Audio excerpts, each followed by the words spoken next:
Salut tout le monde, j'espère que vous allez bien. Aujourd'hui, on se fait un petit épisode de gadget avec Alex. J'ai notre commanditaire depuis presque toujours, Bluetti, qui m'ont envoyé un nouveau gadget vraiment inusité pour une marque qui fait des stations d'énergie portatives. J'ai très hâte de voir à quoi ça va avoir l'air, ce projet-là, comment ils ont réussi à rendre ce concept-là en vrai. Je l'ai vu en photo, mais là, on va le découvrir ensemble en personne. Ma première impression, c'est que le sac est vraiment d'une très grande taille. Il est immense.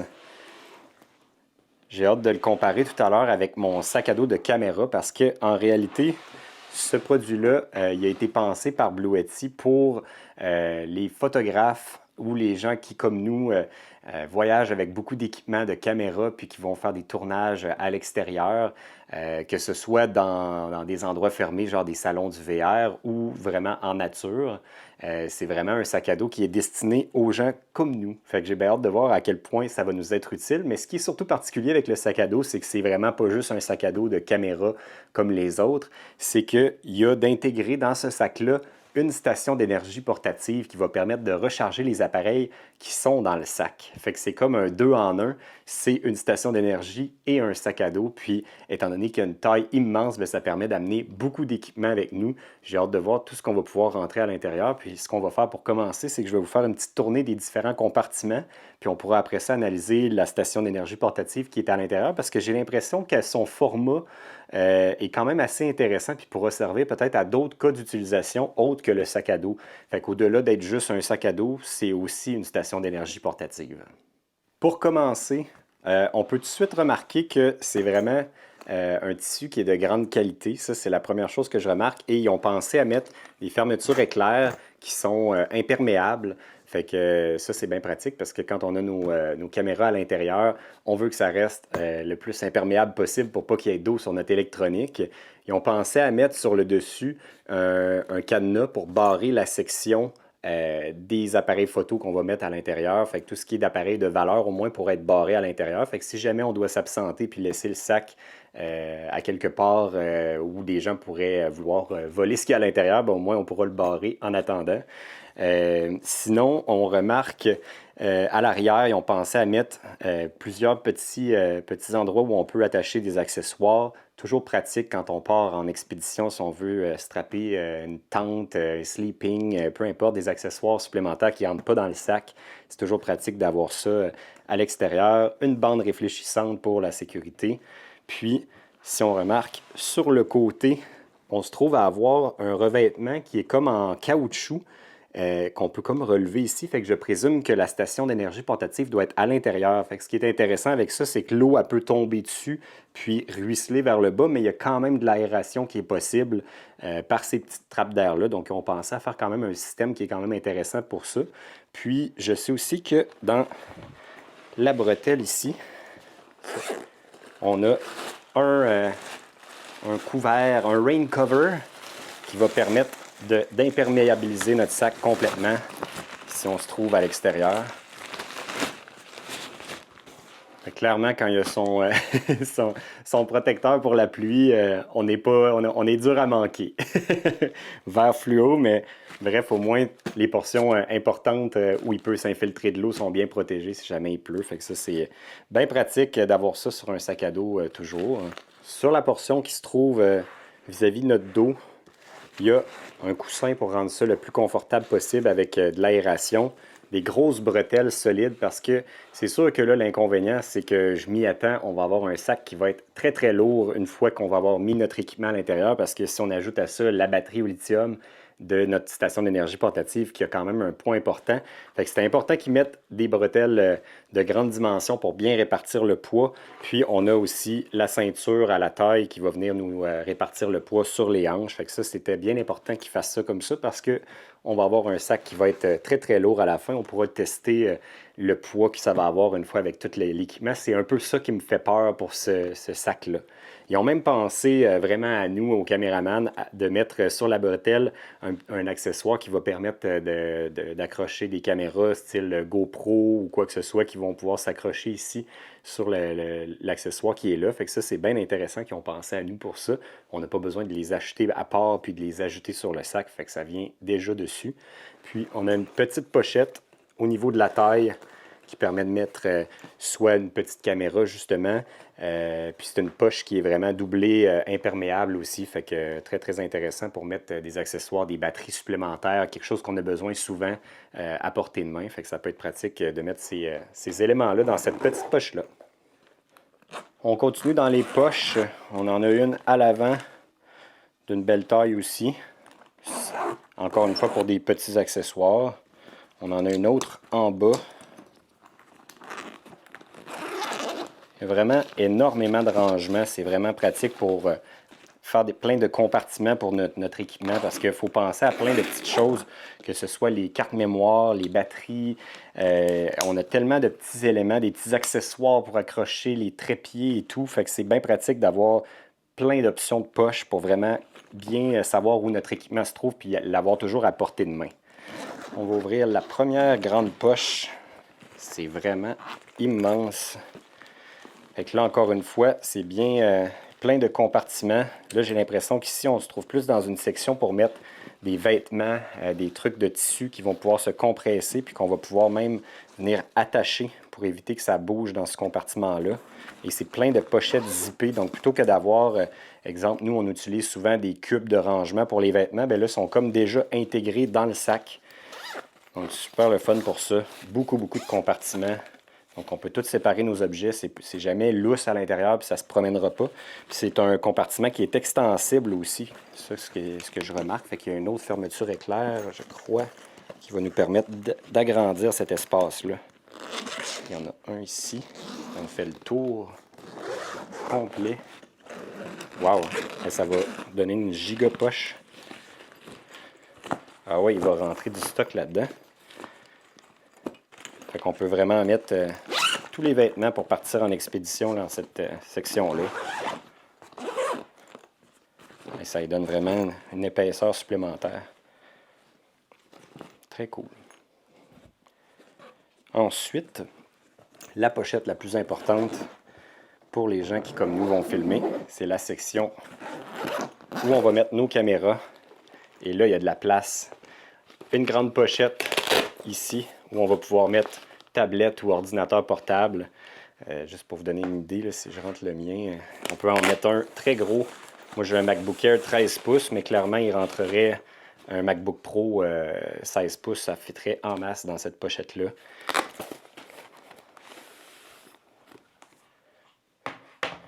Et là, ben là, ici, on a notre section avec des compartiments qu'on peut ajuster selon la dimension de nos appareils.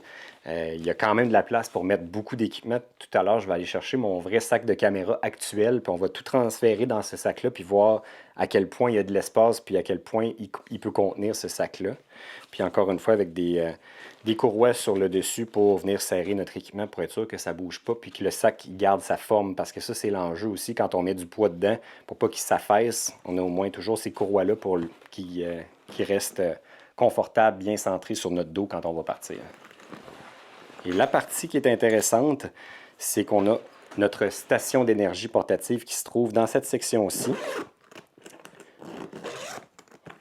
Et là, en ouvrant ce petit clapet-là sur le côté, ça nous donne un accès à notre station d'énergie. On a notre bouton pour l'allumer ici et on retrouve la même interface que sur toutes les stations d'énergie portatives de Blue Yeti, sur un format vraiment plus compact. On a nos prises USB qui sont ici à l'avant. L'entrée pour les panneaux solaires, parce que oui, même si c'est un petit format, on a quand même toutes les fonctionnalités qu'on retrouverait sur une station d'énergie portative de Blue Yeti. Donc, on peut y brancher notre panneau solaire. Puis là, moi, je ne l'ai pas avec moi l'accessoire, mais il existe même un panneau solaire qui a été designé spécifiquement pour le sac, qui peut s'accrocher sur le devant du sac et qu'on peut avoir sur nous en permanence. Exemple, si on est en randonnée ou si on est en camping, il fit parfaitement dans la pochette à l'avant. Fait que ça peut être bien intéressant. Donc, on a une entrée où on peut mettre jusqu'à 350 watts de panneaux solaires pour recharger cette petite batterie-là. Puis, à l'avant, on retrouve nos prises USB-A de 15 watts et deux prises USB-C de 100 watts. Je pense que déjà, juste avec cette section-là, on est en mesure de recharger pratiquement tous nos appareils photo qui ont toutes des recharges, soit en USB-C ou en USB. Le drone et tout, c'est des accessoires qui vont pouvoir être branchés avec ça. Donc ça, c'est la section DC. Puis, je présume que de l'autre côté, on va avoir accès à notre prise AC. et notre port pour la recharge. Donc, si on veut se brancher dans le mur, si jamais on est dans un shooting à l'intérieur où on a accès à une prise de courant, on pourra recharger notre station d'énergie par là. Et on va avoir une prise 120 volts avec un onduleur intégré de 700 watts en ondes pures, bien sûr. Donc, que ce soit pour une antenne Starlink, pour n'importe quel type d'appareil photo, des ordis et tout, ça peut tout être branché là-dedans. On peut aussi se brancher une power bar qui va nous donner plein de prises de courant pour recharger nos appareils. Fait que c'est vraiment très, très intéressant parce que quand on part pour une expédition de quelques jours, bien, ça nous donne accès à de l'énergie pour tous nos appareils, pour les appareils GPS, pour la sécurité. On pourrait même amener Starlink avec nous si on part en expédition avec ça. Fait que c'est très, très intéressant pour ça. Donc, puis je trouve vraiment que le design a été bien pensé de ce petit clapet-là, avec tous les petits trous d'aération, tout en gardant cette section-là imperméable. C'est vraiment très, très intéressant qu'ils ont pensé à faire ça. Ah, puis ils ont même pensé à mettre une attache ici qui permet de la garder l'ouverture en tout temps. Donc, si jamais on veut laisser de quoi de brancher pendant qu'on utilise le sac, pendant qu'on marche, au moins ça peut rester en place comme ça sans déranger ou sans nuire. Puis ça nous donne accès à tout ce qu'on a besoin. Sur l'extérieur, j'en ai pas parlé, mais il y a quand même un endroit ici, une pochette pour mettre la gourde. Puis on en a une des deux côtés. Donc on peut avoir une gourde de chaque côté. Moi, souvent, je m'en sers d'un côté pour la gourde, puis de l'autre côté pour notre trépied qui peut aller là. Mais je pense qu'il y a aussi un endroit ici où on peut accrocher soit des bâtons de marche ou justement des fois un trépied avec juste une patte aussi qui est peut-être de moins grande dimension qui pourrait être accroché ici également. La station d'énergie portative se rend à peu près à cette hauteur-ci dans le sac, donc ça nous libère un espace qui se trouve au-dessus où ils ont justement pensé à mettre les fils et les accessoires dans cette pochette-là. Mais ça a quand même une belle taille ici. Qui peut mettre un gros élément qui va être vraiment bien protégé parce que de chaque côté, c'est rigide, là, les parois. Donc, ça peut être un manteau supplémentaire, ça peut être peut-être un drone ou la petite pochette avec le drone et les accessoires que je pense qui pourraient aller dans cet endroit-là. Fait que c'est quand même intéressant. Puis, c'est aussi notre accès qui nous permet de sortir la station d'énergie portative, quand même serrée. Voilà. Donc, quand je disais tout à l'heure que c'est vraiment un format qui est intéressant pour une station d'énergie portative, c'est que si vous n'avez pas beaucoup d'espace, que ce soit pour l'utiliser dans le sac à dos ou que ce soit pour dans votre VR, dans des motos, dans des valises quelconques, ça fait une batterie avec un format qui est super intéressant à transporter parce qu'elle est très très mince et ça en fait également la batterie la plus compacte chez Bluetti, la station d'énergie complète, la plus compacte qu'on peut retrouver sur le marché. On a également accès à l'application de Bluetti pour bien sûr contrôler, allumer, fermer la section AC, la section DC, pour voir notre niveau de batterie, pour également voir ce qu'on rentre comme énergie solaire si on est branché sur des panneaux solaires. Puis c'est une batterie qui a un format de 512 Wh en batterie lithium, donc des batteries qui vont durer très très longtemps. On n'a pas à s'inquiéter avec ça. C'est toute la technologie de Bluetti dans un format le plus compact possible. La question que je me posais vraiment le plus pour savoir à quel point ça va être lourd, parce que j'ai l'habitude de traîner une grosse charge d'habitude juste avec mon sac et les caméras, mais sans compter une station d'énergie portative comme ça. Puis mon sac n'est pas aussi gros et ne contient pas autant de matériel que celui de Bluetti. Le sac en tant que tel pèse environ 6 livres et la station d'énergie portative de ce format-là pèse environ 16,5 livres. Donc, on se retrouve à au-dessus de 20 livres de stock avant même d'avoir mis nos caméras. Donc, on pourra me peser une fois que j'aurai mis tout le stock dedans, mais je m'attends à ce qu'on arrive peut-être autour de 35-40 livres au total au niveau du sac complet équipé, prêt à partir à l'aventure. Ça m'inquiète un petit peu, je ne sais pas à quel point, peut-être avec un bon ajustement, on va être bien. Je pense que peut-être le sac va nécessiter plus de repos et le déposer aussitôt qu'on aura l'occasion, mais reste que le côté pratique d'avoir la batterie est vraiment très, très utile. Puis, il faut se rappeler aussi qu'on n'est pas obligé toujours d'amener la station d'énergie portative, donc si on n'en a pas besoin, c'est clair que je ne l'amènerai pas pour rien, mais le sac pourra garder son utilité quand même. Le sac vient avec des accessoires, bien sûr. On a notre câble de recharge AC qui va se brancher dans une prise de courant et qui va nous permettre de recharger directement la batterie. C'est la façon la plus rapide de recharger la station d'énergie. Et ça vient aussi avec l'adapteur pour brancher nos panneaux solaires. Comme je disais tout à l'heure, jusqu'à 350 watts. Ça peut être le panneau qu'on peut se procurer avec le sac, mais ça peut être n'importe quel autre type de panneau aussi qui respecte le voltage maximum qui est permis par Blue Yeti. Donc, tous les panneaux solaires, ça vient toujours avec ces prises-là. Donc, ça peut être branché sur des plus gros panneaux solaires aussi, jusqu'à 350 watts. Mon sac de caméra actuel, c'est celui-ci. Et il est trop petit pour mettre le drone à l'intérieur. Donc, j'ai mon drone à part normalement que je vais me mettre en sac bandoulière. Puis, j'ai aussi la pochette avec le trépied qui est maintenant en utilisation présentement pour le tournage, mais je vais quand même utiliser son étui pour voir à quel endroit je pourrais le mettre à l'intérieur. Fait que là, le test, ça va être de voir, une fois que j'ai mis tout ce qu'il y avait dans ce sac-là, dans le sac de Blue Yeti, voir s'il reste de la place puis s'il contient plus de stock.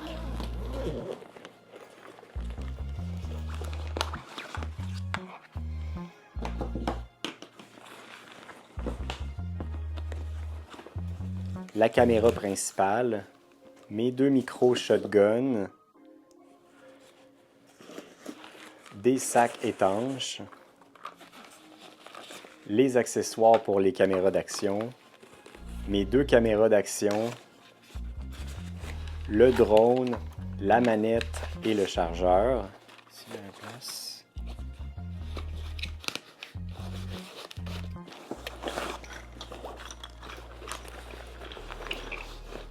Les batteries, mon ordinateur portable, la caméra GoPro 360 et son trépied, le trépied, un petit trépied portatif, une GoPro sur son petit trépied rétractable. C'est terminé.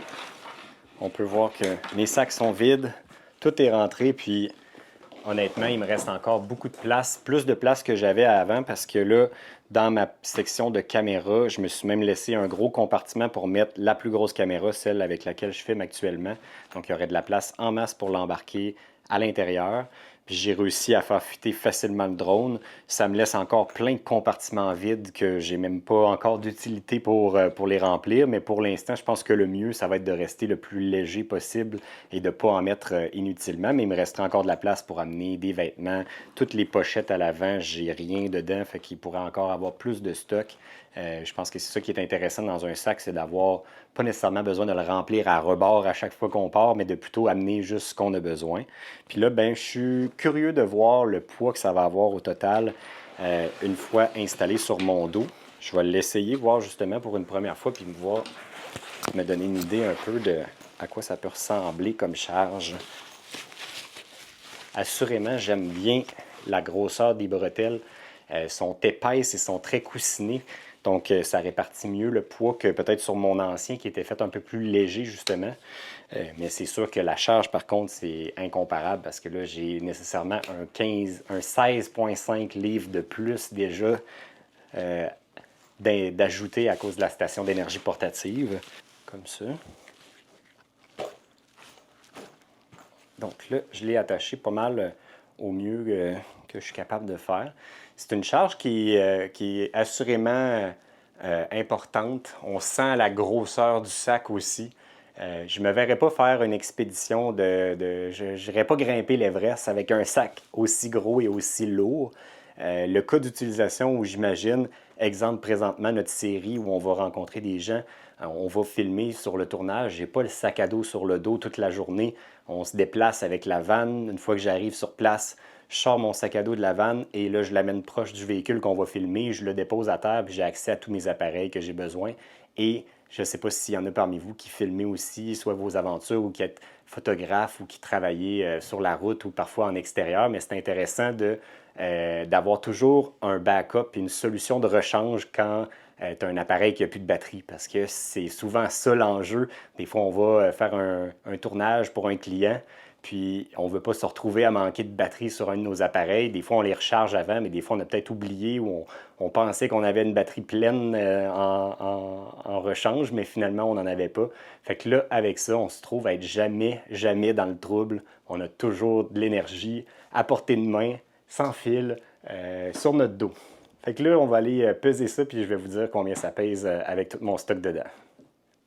Un total de 35 livres. Donc, mon estimation était quand même pas mauvaise. Puis ça n'inclut pas la plus grosse caméra, celle avec laquelle je filme actuellement. Cette caméra-là pèse peut-être un autre 4-5 livres de plus. Et normalement, je vais l'accrocher sur une clip ici ou avec une courroie en bandoulière. Donc, je vais l'avoir quand même sur moi aussi. Donc, on peut dire entre 35 et 40 livres avec tout mon équipement.